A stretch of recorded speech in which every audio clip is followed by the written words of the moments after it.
करिया टीका लगाला गोरी गाल को।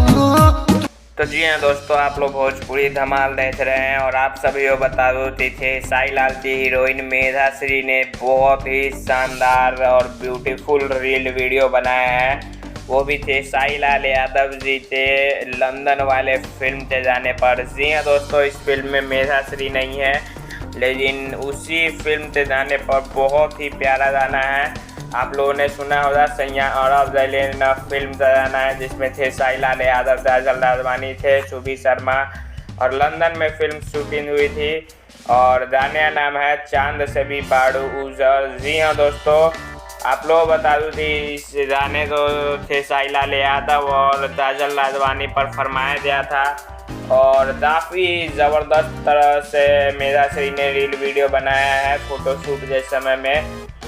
और मेधाश्री का मैं पर्सनली फ़ैन हूँ, क्योंकि ये किसी से भी चमचागिरी में नहीं रहती हैं चंपा नक्षत्र में, वरना भोजपुरी में चमचागिरी की कमी नहीं है। हीरोइन इतना ज़्यादा चमचागिरी करती हैं स्टार के कि हाँ मुझे काम चाहिए, लेकिन इसीलिए मैं मेधाश्री का एक्टिंग, उनसे बॉडी फिगर का बहुत ज़्यादा फ़ैन हूँ।